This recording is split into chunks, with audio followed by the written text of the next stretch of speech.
Another very popular technique for enhancing eyes is to make the eyes have more contrast or give them more depth. And let's take a look at this image here. And she's got very pretty eyes, but they're very, very light in color, and that looks great. And of course, it's how light they are in color depends on how you're lighting them, and they're lit with a large octa here. Like I think there's a 53 midi octa lighting that. So a great technique for making these warmer. There's a number of different ways you could do this. We'll start off with the most easy, and that is to just go over here to the adjustment layer pop-up menu, go to levels. All right, let's go to levels, and then let's make her eyes a little darker by moving the center mid-tone slider to the right.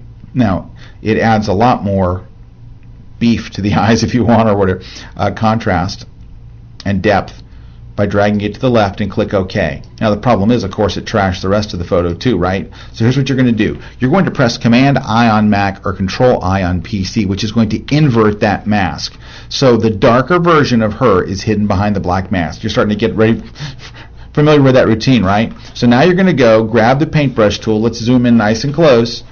Get a small brush, and we're going to paint over that, revealing that darker version of the eyes. Look how much darker that is. It looks pretty subtle now, but in just a moment you're going to see what a difference this makes. Now the other side of her eye on the over here doesn't really need to be much darker. I think it's going to be, yeah, see, it's kind of a dead giveaway if we do that other side. So you might just lower the opacity a little bit, maybe to 50%. So now it's painting only half as dark, and just kind of blend that a little bit. Maybe just a click or two. There we go. Kind of blend that. And look at the difference now in the eyes. When we get to a resolution or size, it looks pretty good. So before and after. See, it didn't seem like we were doing that much when we were in there nice and tight, right? But now take a look at the difference it made. Now, here's what's nice about this. You've created a mask and you've used an adjustment layer, which means we can go and tweak the eyes live now. So double click.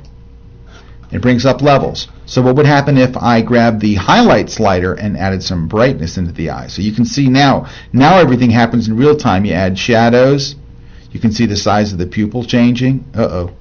She's dilating. All right. So you can change it, make it brighter, make it darker, and just see how different changes in the eye color would make now live in real time, because we created that adjustment layer mask. So maybe something right in there, maybe a little bit of highlights. There we go. It's contracting the size of the pupil there, like that. So here's a before and after. And of course, because the adjustment layer is a layer, you also have control over the opacity. So now you can kind of go in here and tweak and get that eye just the way you want it. Maybe something in there right there. That's dropping it 25% more. And look at the intensity it gives the eyes. Look as we back off. I really find that it's useful when doing retouching, is to do the retouching really, really zoomed in tight, but then to evaluate it and kind of dial in your final number, to zoom back out from the photo to see what the person really, because no one's going to view your photo this large, right? No one's going to get up and look this close at a photo. So you need to get it kind of more at a viewing angle that they'll be at. Also, I really want to point out something about Photoshop itself and the way it shows views. You'll notice that at this view of 12.5%, the image looks fine. At 16.7, notice how it looks a little jaggy? Her eye actually looks jaggy. When we get up to 25%, it's clean again.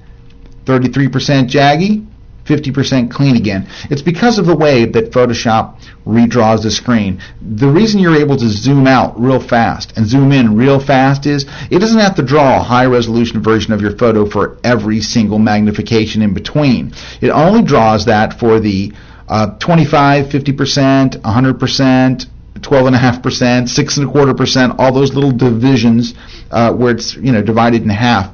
Those. So 16.7 doesn't look good, but 12.5 looks okay. 8.3 doesn't look good. So you need to cut these in half. Actually, 12.5 doesn't look good. You want half of half of 25. 12.5 looks okay, but except for her eye, it looks a little jaggy. Anyway, you get the idea. There we go. Now it looks nice and small again. Why? Because it's at 6.25%. Okay, so there's a little thing on eyes and on how to make sure that you're viewing what you're seeing without a bunch of jaggies.